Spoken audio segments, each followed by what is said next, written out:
we have a speech that we do, or a discussion that we do as people start going back, which is basically be gentle and go slow. In other words, don't rush to make the changes that you know you need to make, or that were revealed to you on the proverbial mountain, or in your solo time, or as you listen to the stories of many other people that you found new and deep connections with. Those changes are slowly moving within you.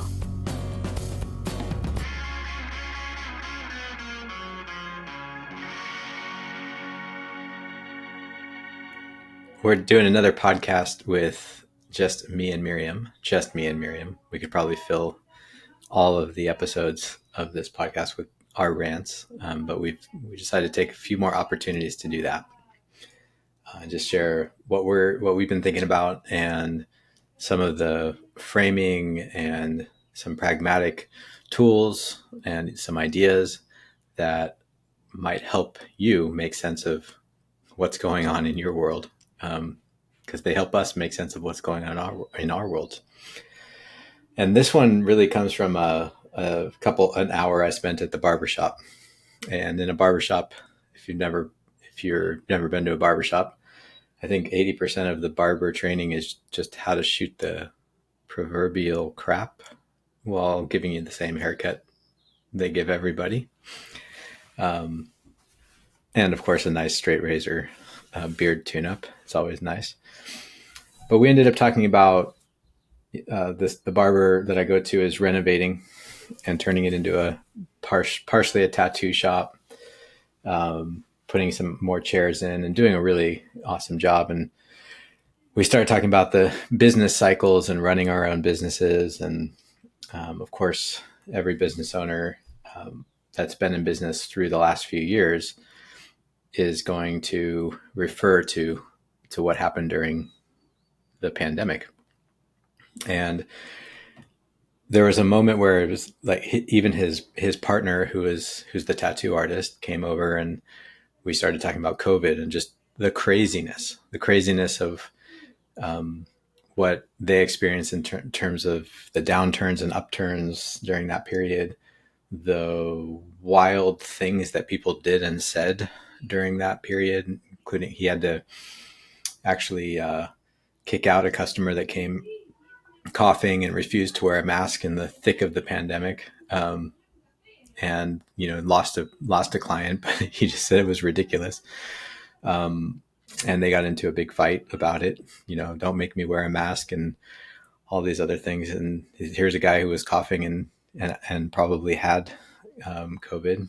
The fact that some family members were vehemently against any kind of vaccine testing, and would infect a whole dinner party for Thanksgiving because of that, and just what that meant. I reflected on some of my family interactions. I remember one person I love texting another person I love. I was on the shared chat here saying that you and all the other people that haven't gotten the vaccine should be held liable and accountable for all the deaths that have happened during this time. So just like, if we just take a moment to reflect on that period of time, it just feels like we were in another universe to me. How does it feel to you, Miriam, when you think back on that time?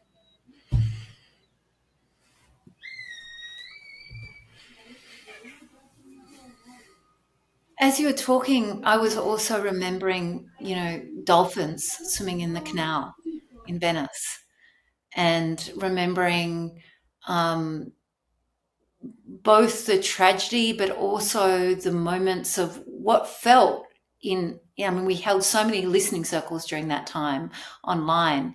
And, there were also moments of what people reflected on as almost enlightenment. Like, why have I been doing this for such a long time? And so as I look back on it, it feels really familiar in terms of our work with organizations and communities when they go through some sort of major disruption, and then the disruption finishes, and then it kind of moves on into the next thing. And so I kind of look back on it as a unique global disruption at a particular moment in time, and now I'm encountering a lot. And I think one of the things that I'm finding is it's very hard to sort out, well, that was because we went through that disruption, or that is real now. Mm-hmm. And what does it mean now? And I think that's part of, in all the conversations that we're having at the moment, underneath it, I think that's partly what I'm hearing, and some confusion, I think. Yeah. So personally, I look at my own life, and, so much of that time was throwing everything up in the air. And I have 3 children, and in our family, my kids really suffered in that time. It was incredibly disruptive, and it only feels now that they're getting back to a steadiness. And also, that disruption doesn't go away. It actually disrupted a period in their lives that is having longer term effects. And so I'm aware of that in my family. I'm aware of that in kind of like the organizations, and I'm kind of holding a question mark, like, what does that mean now? So yeah, that's kind of where Yeah. I'm at with it. Yeah. And for me too, just reflecting on that period, it felt like anything was possible. And that for me, and I think we share this, we are sort of agents of disruption in some way. We're generative disruption. We know that creativity and destruction of old ways, creation of new ways, they go hand in hand. So it was a time where I felt very alive. And in some ways, I feel like I'm mourning the loss of that time. Not to mention the fact that, tourism was down, and I always choose to live in places that people come for a period of time, like the summer, and the road, everything gets filled up. That didn't happen for a couple of years. And there's like, okay, this felt like our own, private place to explore, and that's changed too. So there's those sort of self-serving things, but also this, wow, anything is possible, and everything is like rising up to the surface. I mean, I think it's worth acknowledging the George Floyd incident that happened, and not just the police, not just the police brutality that was a part of that, and the murder of George Floyd, but also the response within the United States to it was so grand and large, that it set off a whole series of things that we're still sort of grappling with and dealing with. And I know you've talked to culture leaders about that. I want to come back to that. But what I really, the title of this podcast, or the prompt for it, is "What the F just happened?" At the beginning of COVID, it was like, okay, lockdown, like we are in uncertain territory here. Remember that shelter in place was the mantra, at least in where we were living. We were both living in California at the time. Shelter in place, and the governor's messages, and the message from the president of the United States at the time, and the global leaders as well. And it was very clear that we were entering into uncharted territory, at least generationally. That the uncertainty was shared. All the ways that people react in uncertainty came to the surface. I remember a neighbor saying she wanted everyone in our building to get tested because she was worried that COVID would come through the walls. So, the fear was just so prevalent, the frustration. Then, of course, we started to spend all that time alone. And I think we started to see that, hey, maybe we are actually social animals after all. And there was a sort of festering of those fear, the mental illness that comes from isolation in the midst of this change. So all of that was really, really clear. And in a way, we were in that uncertainty together, for better or worse. But then, the part that I think that really I'm trying to turn some more attention to, and we're trying to turn some attention to as we talk to business leaders and we talk to colleagues, is that the disruption of coming out of that time is also significant. but it's much less clear. So in a rite of passage archetype, there's the way things were, there's the disruption or the liminal space that a person or a people enter into, and then there's the reintegration. So things are a certain way, they sort of fall apart by choice or by circumstance, and then we reintegrate into something new.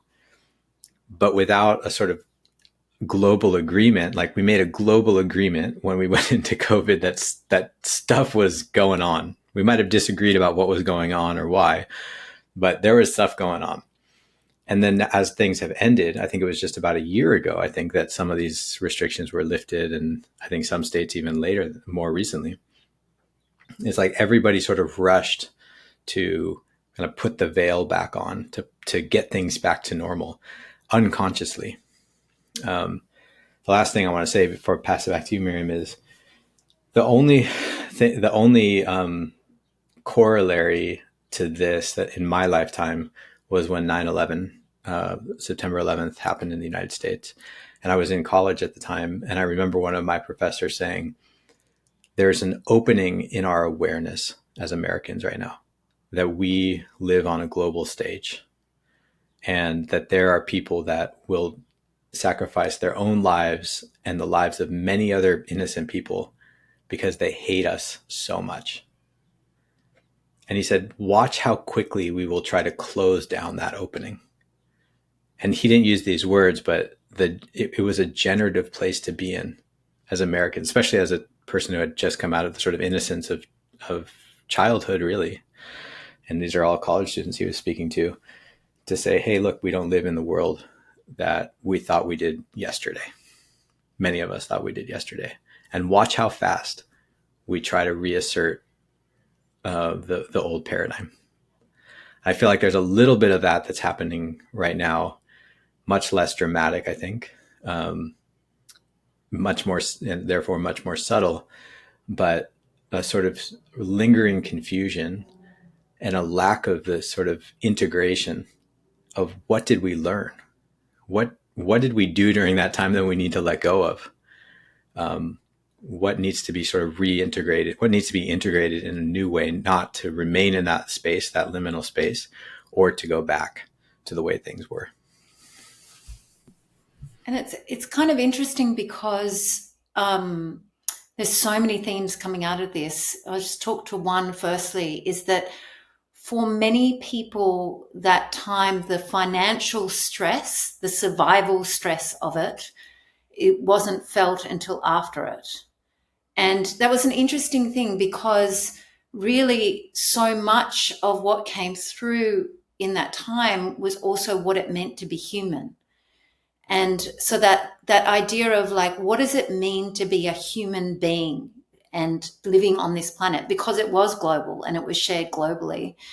And I think then the mechanism of like, and now I just need to survive.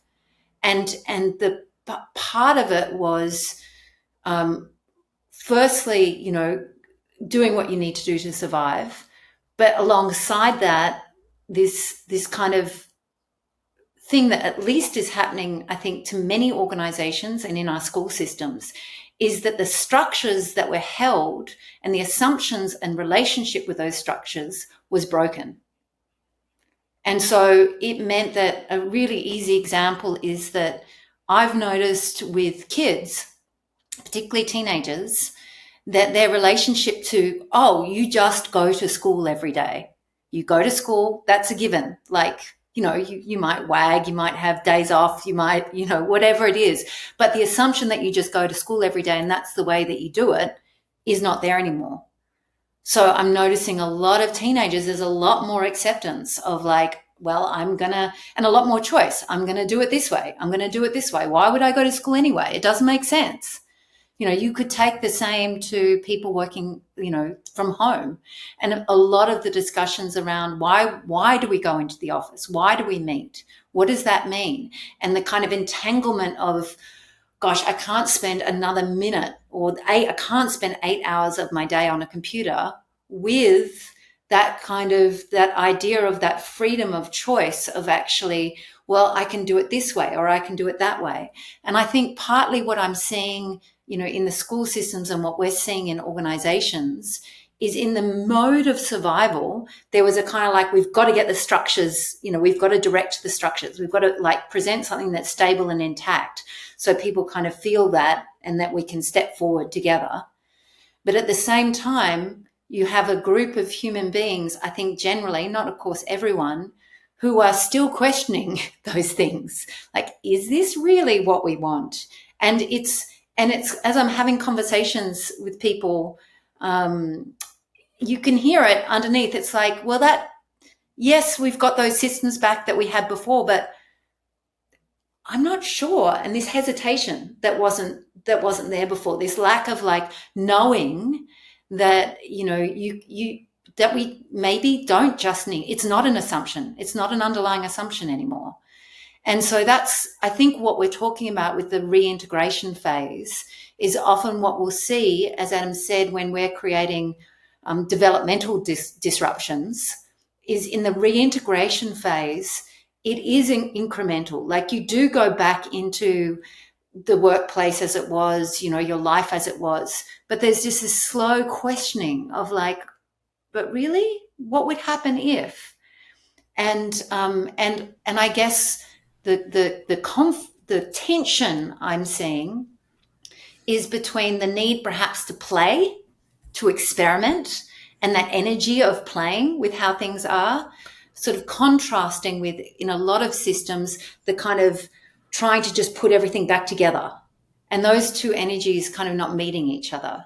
Or I think maybe not creating the potential of, as Adam said, of actually the pause of, hey, what just happened? And now, well, what do we want to play with? So that's also a little bit of what I think we've been experiencing. Yeah. Yeah. And, Miriam, you've talked about the sort of roles. You've talked to a lot of people and culture leaders and DEI leadership, which was a position that didn't exist for many companies prior to the George Floyd incident coming onto the stage. So what are you hearing there? I think it's been really interesting. It's really interesting because often companies will respond to a market force, but I don't think in the time we have been working or I've been working before that, I don't think I've quite seen an external cultural disruption and companies responding to it. Quite conservative companies opening up into, okay, this is something that we need to do. And so a lot of new roles in culture, equity, equity, inclusion, belonging were created. And a lot of them a couple of years ago. So we're talking 2 years down the track now for a lot of them, and a lot of the initiatives. And there was an immediate kind of education phase where there was like, okay, let's educate about different points of view. Then there was kind of a look at policy. And now, after putting in place some policy, after, changing some policies, after doing an education, it's like a hands out. Okay, so what next? Because what we're hearing in these conversations is that while the mind, the education has happened, while they're kind of like tick the boxes of the policies, the leaders particularly and managers are in this position of like, I don't know pragmatically how to do this.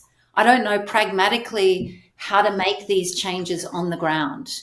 And I think that's what we're really hearing. And the people who've been put into these positions are kind of saying, well, we need to change, are getting feedback of like, well, our feedback systems aren't working to enable this, or the way that we are in meetings actually doesn't open or make room for this. And I'm just one person in this organization. I can't sit in every meeting. I can't sit in every feedback session. So what does this mean pragmatically in terms of, okay, we've had the education, the space has been made, there's executive support. And I guess the big question that I have listening to several conversations around this is, And again, what it actually means to make the changes that are necessary in the structure of the business, and to open those changes up. And I think that's kind of like what on an individual scale, we see that in individual participants when they come on a transformational journey and they go back into their lives and they're kind of confronted with not just the relationships, but the structures, the foundations of what they've set up over many years, and it not feeling like that's not aligned anymore, but I don't quite know how to change it without everything falling apart. And so that's kind of what we're starting to hear. And, it's also, it's what you came up with at the beginning. Like, my instinct in it all is there's no room to pause because of that survival instinct of actually we've got to move forward. We've got to get things back on, things are on track, or we've got to kind of move. There's little, the busyness has come back and there's little time to pause and reflect. And I think almost in every organization where we're talking with, that's not there.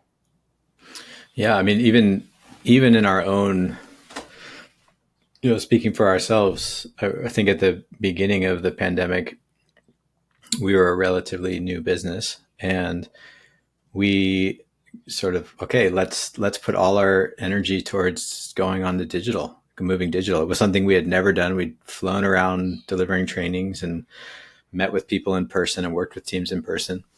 And it made sense from a business perspective, even outside of COVID, based on the framework that we were looking at it with, which was, rapid scale. But within that environment, it was like there weren't a lot of options, right? And so we went full force down a track that, in retrospect, I don't regret it, but we made a decision under the sort of pressure and the uncertainty.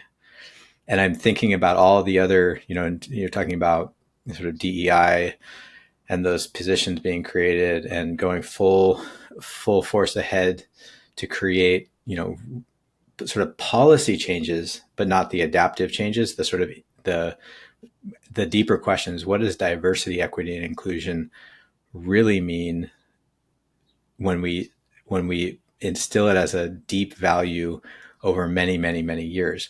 Because, to be honest, I read the Declaration of Independence yesterday just to refresh myself on why we were celebrating Independence Day in the United States. Beautiful statement. And I recommend, if you ever want to understand the power and the promise of the United States, if you haven't read it in a long time, check it out. How many years has it been since we declared that we are all created equal, as a natural right to seek freedom and happiness by God equally, all humans, or all men? But I think that if we look back culturally, what they meant was all humans, or that was what they were aiming towards. Although, if you disagree, you can respond on the whatever platform you're listening to this, and we can have a conversation about that. But how long has that taken to be realized? And so it's not just a statement or a policy. The change of mindset and the movement away from sort of othering each other and tribalism, in the negative sense, and I'm using it here, that looks at one us as better than another from whatever side we're on, is going to take many, many more generations. But it's going to start with those deeper conversations. It's not going to start with a policy. And the policies are important, a sort of stopgap measure, right? They're important. But in some ways, if we think that the policy is everything, and we create those policies under stress in a moment of great tension, it's also a way to prevent us from having the real conversation, which is a lot, to use a word more like it's sketchy to make those decisions under pressure, cultural pressure, biological pressure in this case, because we were also faced with, a biological disruption. Cultural and biological disruptions were happening on the global stage, and particularly in the United States when we're talking about George Floyd. Yeah, and there's such a, like, there was like a glaring paradox in that as well that I heard when you were saying that, Adam, because I was talking about the reintegration phase, that time of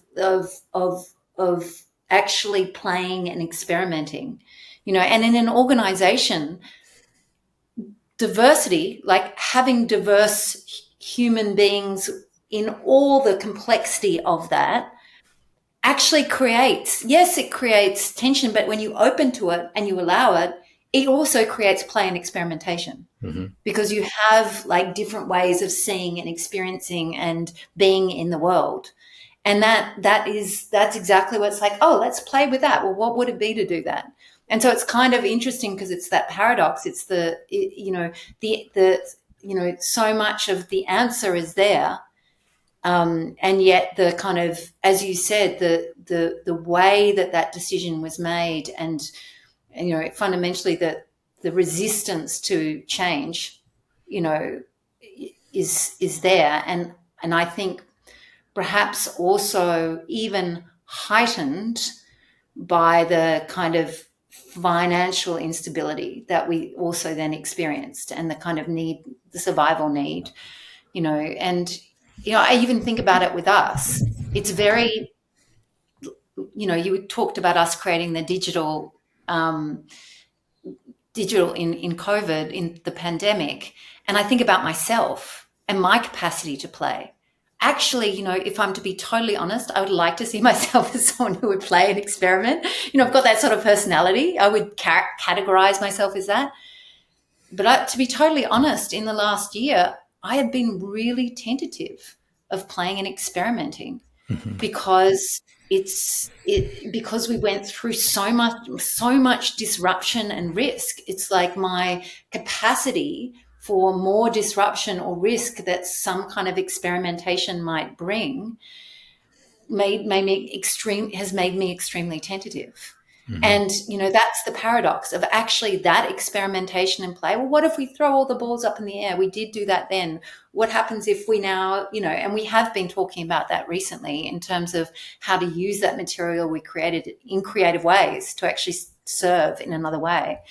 And the question of also, I think that's interesting in all of that is also thriving as human beings. Like, we've got another element that's coming in the side now, which is also connected to this, I think, reintegration, which is AI.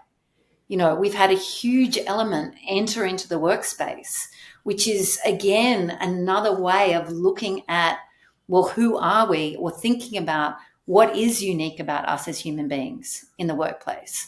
Now we're looking at, okay, what AI can do and what we as humans do. And so it's kind of like all of those elements in the best possible sense would be play, experimentation, moving towards some sort of thriving in our wheel, which is in that childhood phase, that phase of innocence. Oh, we're in a new place. But it's coloured, at least for me, and I think in some of the organisations that we're working with, it's coloured by being really tired of disruption, by Mm-hmm. being really tired of just having to put yourself out there and needing to rest or to stop, and that not being answered.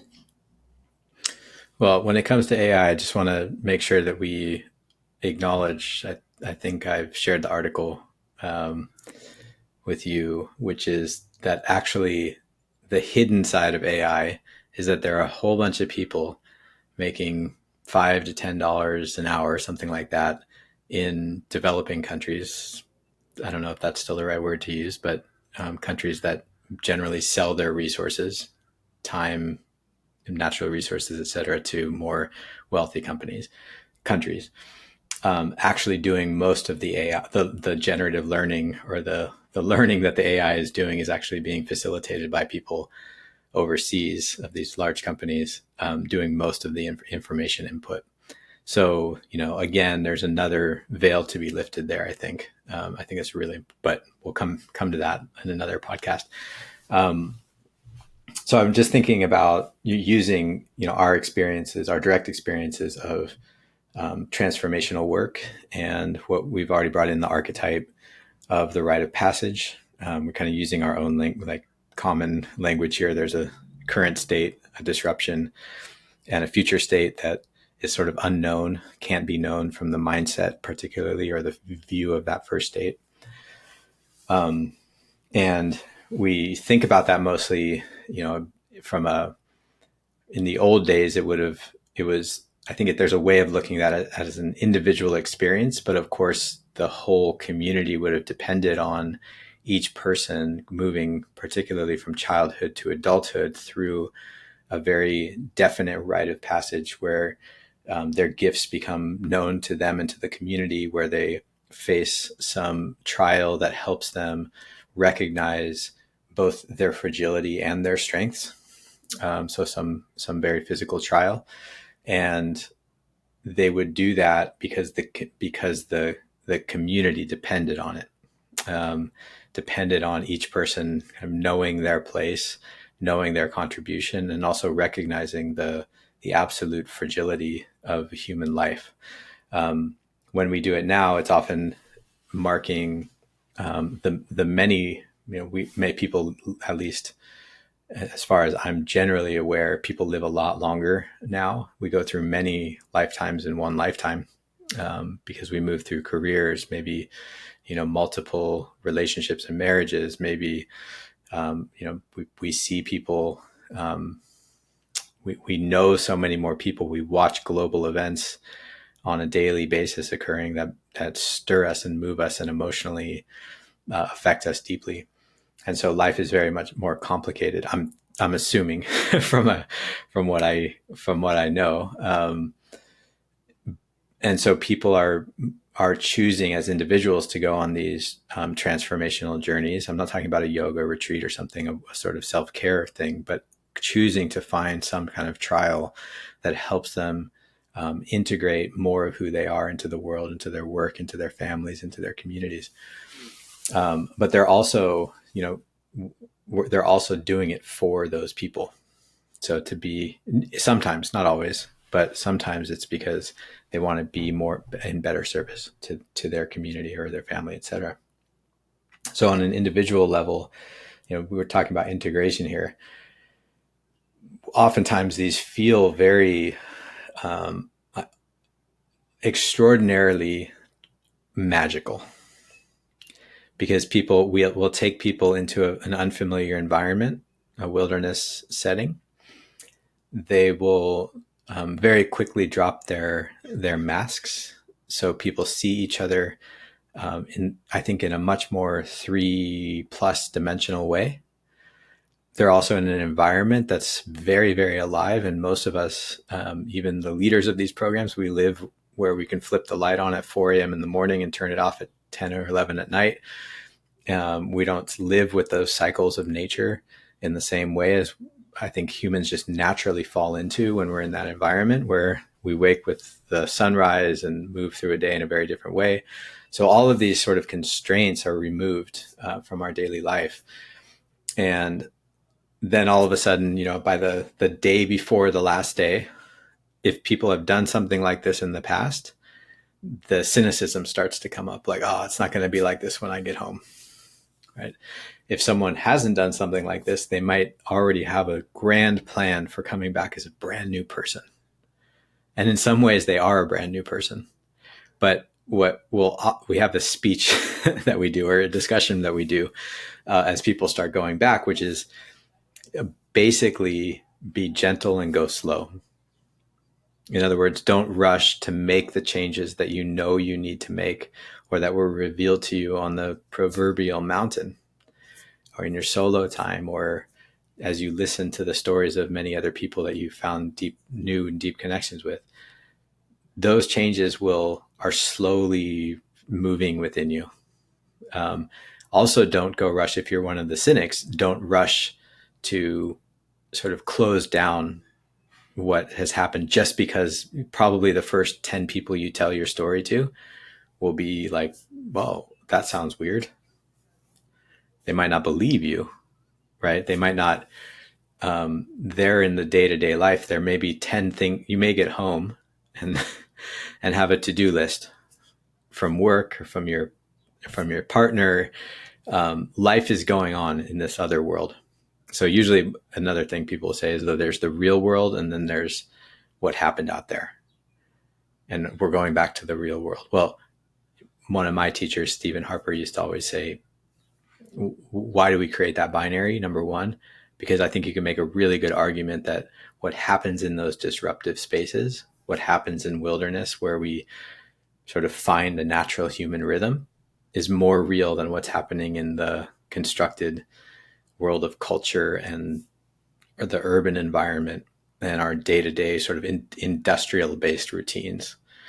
And so first, like not creating that binary, but also going really gently and slowly in that reintegration and knowing that the changes have happened internally and they haven't happened externally. And that takes a very long time and very few people will understand it. When it comes to collectives, groups of people, like in this case, the whole planet and every culture and subculture within human societies, that's a much more complex and challenging conversation to be having. And I'm wondering, Miriam, what you think about what we could be doing now as leaders or Yeah. as members of communities. Well, there's something I just want to underline in what you said in terms of the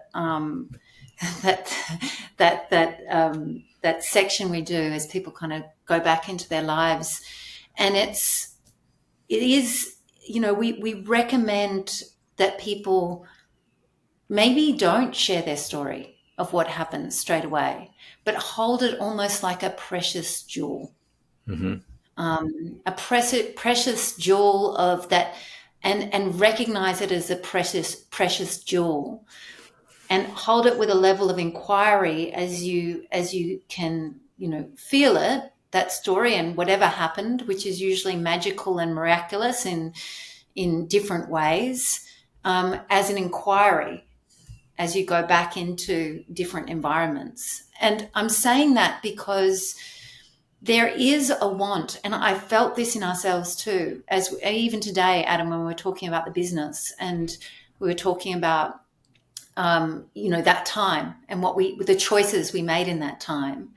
And I think some of the discoveries that have come out of them, to kind of look back and to hold not necessarily the mechanisms of what happened, but the discoveries Mm. that you personally made and also that your organization made.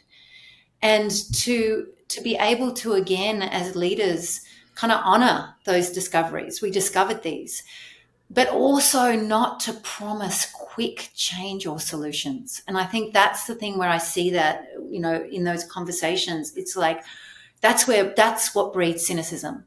You know, the big announcement, just as an example of, now this is a value that we're holding really deeply, the value of belonging, the value of diversity in this organization. And we're going to do all of these things. We've made this role, and we're going to do all of these policy changes, and we're going to do all of these things to make this be real in our organization. And like that moment of the and it's going to take time and all of us.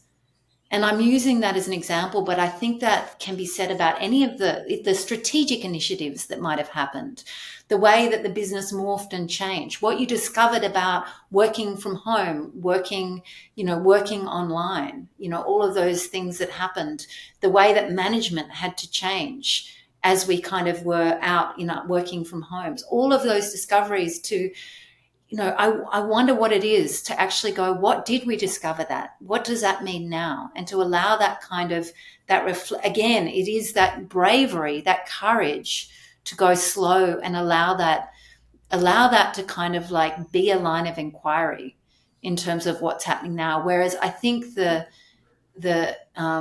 kind of the impulse is actually just is continuing to go fast. And, you know, we're seeing that in terms of the burnout rates and the kind of people leaving jobs and going back and forth between different options. And I think that, if anything, the courage just to stop and to acknowledge. And there will be, what I've discovered, and this goes back to our conversation today, there is a temptation not to and put it in the bigger story, to be able to see the bigger arc, but to kind of like respond tactically to the moment, and to, as leaders, really allow space for that bigger arc, that bigger journey, that bigger story, and to assist people.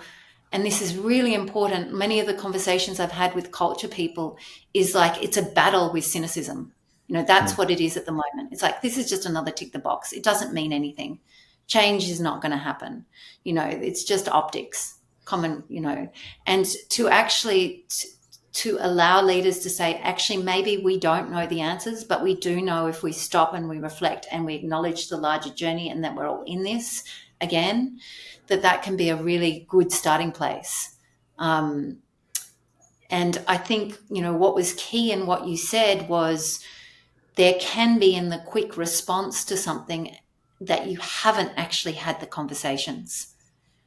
And it's counterintuitive when there's a lot going on. But I think without those conversations, those real conversations that aren't looking for an immediate outcome, I think it's really hard to not let the cynicism of like, oh, this is just going to be the same, come back in. Yeah.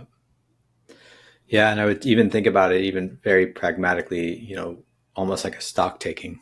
And I think we've been in that as a business. It's like, hey, so we do get inspired by going out into the world, and meeting people and doing events like our Culture Unboxed series, right? We can do it online now, which is great. We learned how to do that.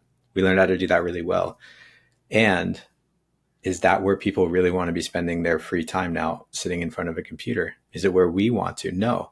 We get so much more out of being in there in person. So now we can do both, and it's not just a hybrid. It's not just a hybrid.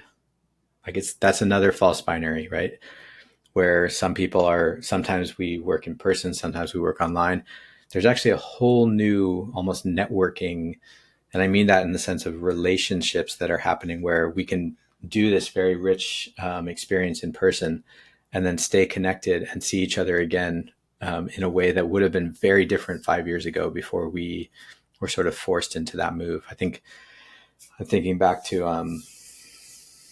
what's her name? Oh, I'm going to forget her name. Donna Haraway. Of course, I took with her on kind of cyborg. Not this was in the 90s, right? Or early 2000s. And she was talking about how the integration of technology and humanity weren't just going to create humans with technology. They were actually going to change the way that we see the world. They were going to create a third possibility. I don't think she was, if I remember right, it might have just been me, but I don't think anyone was very optimistic about that. But stock taking, back to the stock taking, what was valuable from that? But also, what do we want to let go of from that time? Like back to the analogy of being in the woods. I hope none of our participants are still pooping in they're pooping in their backyard, right? Nobody's like, I want to keep doing that. Nobody's eating dehydrated food. I hope. I mean, maybe there's a few people that try that and then they find out it doesn't taste nearly as good as when you're out there. So there's a natural way that we do that. But when there's a sort of systemic energy or gravity, and I think about some of the policy focused DEI work, there's a gravity when so many people buy into something in a short period of time of actually questioning it. And there's a lot at stake in questioning things like that. Nobody wants to be on the wrong side of that conversation. Whatever side they believe is right, no one wants to be on the wrong side of it.